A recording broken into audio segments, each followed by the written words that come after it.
há de haver uma outra forma de ver essa situação. Eu sou Álvaro Fernandes do Estruturando Ideias e o papo de hoje são coisas que mudaram minha vida e espero que mude a sua, começando com: você está preparado para um mundo novo? O que vivíamos antes, o normal, já não existe mais. Isso pode parecer estranho, pode parecer forte, mas exatamente isso que eu vou falar hoje é isso que eu quero que todo mundo reflita. Eu não estou aqui para cagar regra, nem nada disso. São coisas que mudaram para mim, espero que mude para vocês e vocês consigam refletir de uma outra maneira, beleza? Então vamos lá, vamos começar. Primeira coisa, muita gente me pergunta aqui, que é resignação e resiliência. São duas palavras que parecem sinônimos, mas não são. Vou explicar rapidinho o que é resignação. Resignação é quando você se conforma com alguma coisa, mas não é ficar cômodo com aquele negócio. É simplesmente se conformar. Por exemplo, alguém da família ficou doente, então você se conformou com aquilo, você não tem o que fazer. Então, a conformidade nesse sentido. Já a resiliência não. É o seu poder mais nobre ali de adaptação e de mudança a tudo. No meu caso, foi a mudança, a viagem me ajudou bastante. Eu sempre falo que a estrada sempre me ajudou. Eu sempre gostei de viajar, sempre fiz viagens aí de 10 dias, 15 dias. Mas quando eu fui demitido, eu tive que mudar uma chavinha na minha cabeça e fiquei 8 meses na estrada.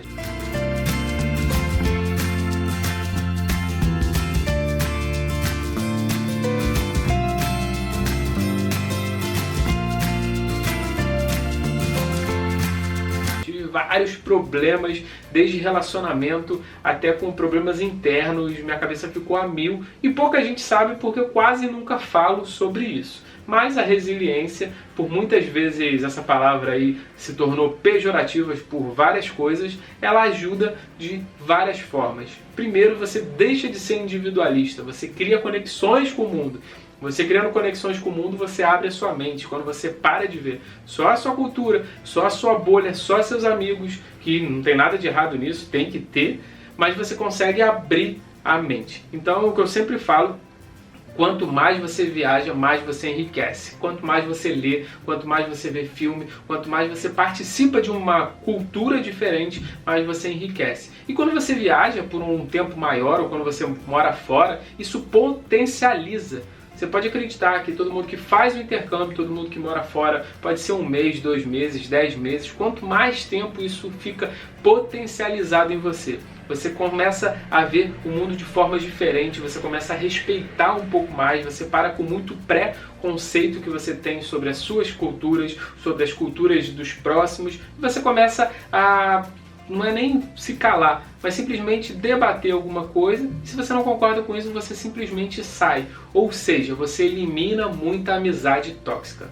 Eu, quando eu fui para Irlanda e depois eu fiquei percorrendo aí quase 8 meses na Europa, eu tinha outras amizades e quando eu voltei a gente acaba dando uma filtrada. Por quê? Porque quando a gente volta a gente vê que o mundo está praticamente igual e a nossa cabeça evoluiu aí, não tem como precisar quanto tempo, quantos anos, enfim.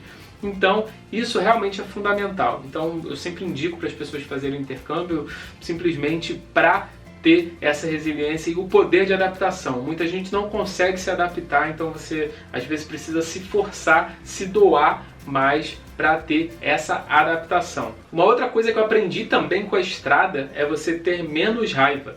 Isso, na verdade, eu aprendi sozinho. E por quê? Porque não tinha ninguém. Então, às vezes, quando a gente ficava com raiva, que é um dos piores sentimentos que a gente pode ter, acho que raiva a gente não pode ter nem com a pessoa que a gente não gosta tanto, que não tenha tanto afeto. É simplesmente, acho que o desprezo é a melhor coisa, você não vai pensar e não precisa gastar energia com isso. Então existe aí como se fosse um ciclo da raiva, não a raiva de animal, mas sim a raiva nossa mesmo. Então existe um ciclo que assim quando você pega isso daí, você fica com muita raiva, o que você faz? Vai tomar um café, vai beber uma água, sai, desliga o celular e assim você vai conseguindo voltar ao normal, vai esfriando aí o sangue e isso ajuda bastante. Na viagem, como isso me ajudou? você não tem muito quem descontar ali. Você vai descontar numa pessoa que não é do seu país, ou uma pessoa que você nunca viu na vida, ou viu 1, 2 dias. Não, você acaba guardando isso. E com isso você consegue ter uma autorreflexão de tantas vezes que você sentiu raiva, ou que você sentiu sentimentos que não condiziam com aquilo, porque às vezes a gente potencializa. Você está chateado, está puto com uma coisa mínima, e aquilo vira uma coisa gigante, e a pessoa que não está do lado B, não tinha nada a ver com isso, acaba recebendo uma carga muito grande, depois ela também fica com raiva, então fica um jogo, tipo aquele joguinho antigo, então fica esse jogo e isso nunca vai ser resolvido. Uma outra coisa importante também é a individualidade. Muita gente eu escuto falando, não, eu sou individualista, isso me faz bem. Não, quanto mais individual você é, mais fora da sociedade você está integrado. Sim, não estou falando para você ir para a festa para se integrar, nada disso, mas quanto mais você trabalha no coletivo, tanto sentimentos, tanto quanto trabalho, mais integrado você está e mais você vai ficar feliz. Você não consegue fazer as coisas sozinhas.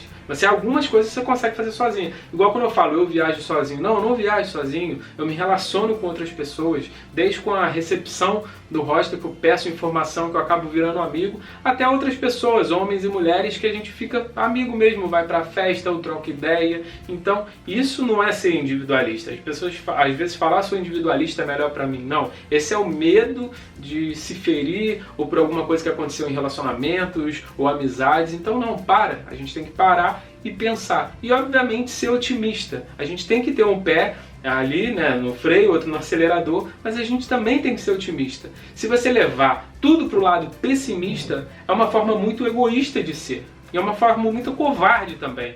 O Cortella, o queridíssimo Cortella, ele fala um negócio incrível. Covarde é o jeito fácil de viver. Por quê? Porque você fala que vai dar tudo errado, e se der errado, tudo bem, deu errado. E se der certo, tudo bem, acertou, um bônus aí pra você. Não, você tem que ser exatamente ao contrário, ser otimista. Porque quem é otimista vai errar, vai cair, vai levantar pelo menos 1000 vezes. E quem vai ser pessimista ali, no caso, né? No caso ser otimista, que deveria ser o certo, se você for pessimista, caiu, tudo bem, já não estava esperando o resultado, isso é muito ruim. Porque a melhor maneira de não precisar se mexer é achar que não há nada que vale mexer. Por isso, todo vagabundo ou vagabunda é pessimista e prefere acreditar que nada pode ser feito. Tudo que você propõe, ele diz, não vai dar certo. O que faz o otimista? Tem uma encrenca. O otimista tem que ir atrás, juntar, procurar, chorar, se arrepender, querer largar. Falou, vou largar isso, eu vou sair disso aqui. Para quê? Não funciona. Mas o pessimista, ele tem uma coisa. Ele não tem esforço nenhum a fazer. Aliás, o pessimista, você já notou, a única coisa que ele faz é sentar e esperar dar errado. Aí você fala assim, mas não está dando errado. Ele fala, espera que você vai ver. Mas o otimista tem uma grande vantagem. A vida dele não é pequena. E o que eu quero falar com isso tudo? Hoje é o 30º dia da quarentena, e é muito pesado, isso não é fácil, muita gente leva como brincadeira, assiste lives e vê um monte de coisa, mas você tem que ter a cabeça, uma saúde mental muito grande. Eu não sou psicólogo, eu não sou médico, eu não posso falar sobre isso, mas o que me ajudou muito foi exatamente você conseguir controlar as suas emoções, como eu controlei várias vezes em viagem. Então, eu acho que por controlar nas viagens, hoje eu consigo controlar um pouco melhor de qualquer coisa que está acontecendo. Isso com pessoas eu consigo ser um pouco mais maleável, e o otimismo também, que sempre acaba passando e prevalecendo com algumas coisas. Acho que controlar a emoção aí, isso é um fator psicológico aí muito grande, e isso se dá muito por eu ter viajado bastante, por ter conhecido muitas culturas diferentes. Às vezes a gente reclama ao nosso redor que as coisas estão horríveis e tal, e às vezes foi 1 minuto do dia que foi ruim, 1 hora, uma notícia ruim, e se você for parar e pensar, as 10, 20, 30 notícias boas que você teve no dia se anularam. Você já parou para pensar nisso? Às vezes a gente reclama muito por uma coisa pequena, e as coisas que a gente devia exaltar, a gente não exalta. Por quê? Porque a gente se auto-sabota o tempo todo. Eu, você, a pessoa que está do seu lado, sempre é assim. Então, para um pouquinho, vamos aí tentar controlar nossas emoções, que isso também é muito importante. Outra coisa também muito importante é ser criativo e intuitivo. duas palavras ali bem próximas. O criativo é você ter a criatividade na mente, não só de criar para um trabalho, mas também criar para qualquer coisa. Em momento aí de adversidade, você conseguir modificar o cenário interno para depois você colocar isso externamente. E ser intuitivo com algumas coisas. Depois que você passa várias coisas na vida, independente da sua idade, porque tem muita gente com 15, 20 anos passou muito mais do que uma pessoa de 40, 50 anos. Eu não estou aqui para julgar isso. Mas quando você é intuitivo, você acaba criando mais e também tendo menos problema, né, ao longo do caminho. Então é o que eu sempre falo, acho que a estrada ela ajuda bastante. Eu, como viajante assim, nos últimos 3 anos, bem assíduo, eu acho que sempre que eu volto para casa eu dou mais valor à minha família, dou mais valor aos meus amigos, dou mais valor à minha cultura, por mais que tenhamos milhares de problemas, sim, temos, mas eu vejo que o povo brasileiro como um todo é um povo muito diferente dos outros. Quando você fala de Europa, a gente vê um povo muito parecido. Você pode tirar assim 2, 3 povos ali, a parte nórdica, a parte do Reino Unido e a parte do leste europeu, que são um pouco diferentes, mesmo assim ainda tem muitas peculiaridades. Mas quando você fala do povo brasileiro, é muito diferente de tudo que eu já vi. Eu já percorri quase todos os continentes, só não fui para a Oceania. E realmente são coisas assim inimagináveis. Eu acho que quando você começa a sair, você começa a voltar com outros olhos. Isso sim faz parte da resiliência, porque você se adaptar, se readaptar novamente também é difícil. Existe uma coisa chamada síndrome do regresso, que muita gente que vai quando volta entra em depressão, não consegue se manter. Enfim, emocionalmente é complicado, existem essas... Porque você acaba pegando uma outra cultura, se adequando de algumas outras culturas, e quando você volta, se você não estiver emocionalmente pensando bem e adequado com as suas ideias, você pode acabar tendo um problema maior. E uma pergunta que todo mundo me faz, assim, onde você já conheceu 40 países, onde você moraria? Eu sempre falo, acho que eu moraria no próximo país, porque todos os países que eu fui, eu vejo coisas boas e coisas ruins. E não tem nenhum que eu não fale, eu não moraria. Eu acho que eu daria chance para todos os lugares, para todos os países, para você... Eu não posso julgar um lugar que eu não tenha gostado tanto, por exemplo, Londres, eu não gostei muito. Aí muita gente fala, melhor lugar que eu fui. A gente tem perspectivas e percepções diferentes. Eu fiquei 5 dias em Londres, eu não posso falar que eu odiei o lugar, que eu não voltaria nunca mais. Eu preciso ficar um tempo maior. Eu preciso ficar morando pelo menos 10, 15 dias para conhecer a cultura, para conversar com pessoas antes de julgar. O pré-julgamento, o pré-conceito, isso também abala muita coisa, porque às vezes a gente fecha os nossos olhos para uma coisa que a gente nem deu a oportunidade de abrir.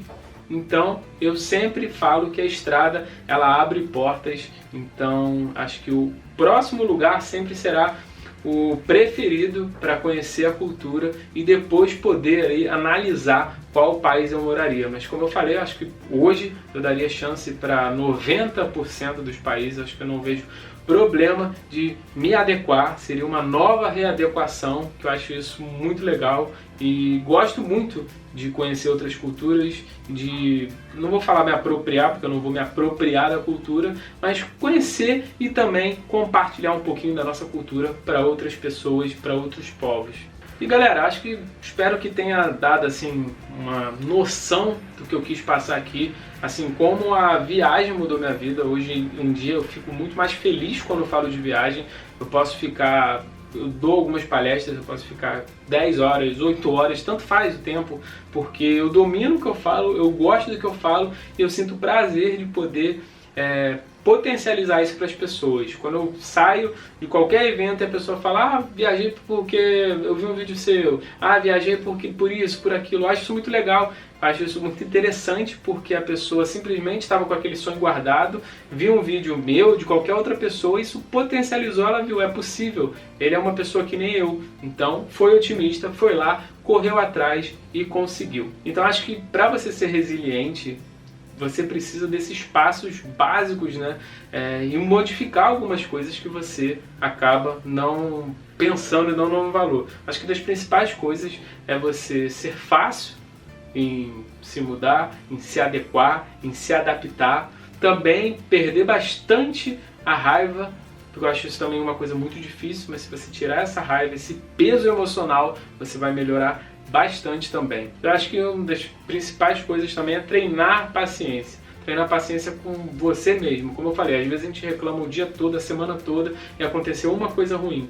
Então a gente reclama no começo, na segunda, e na sexta-feira aquela notícia ruim acabou se transformando numa notícia mais ou menos ou boa, e você ficou de segunda a quinta reclamando, passando problema para outras pessoas, de repente com o seu familiar, enfim, com a família, com amigos, por uma coisa que você nem esperou a resposta final. Então a ansiedade também é uma coisa que pode complicar bastante. E galera, espero que vocês tenham gostado aí dessa, não sei se eu chamo isso de reflexão, eu quase não faço isso no canal. E queria terminar com uma frase muito legal também. Ninguém fracassa se não obteve sucesso. Então você não pode falar que você é um fracassado se você não chegou lá no topo.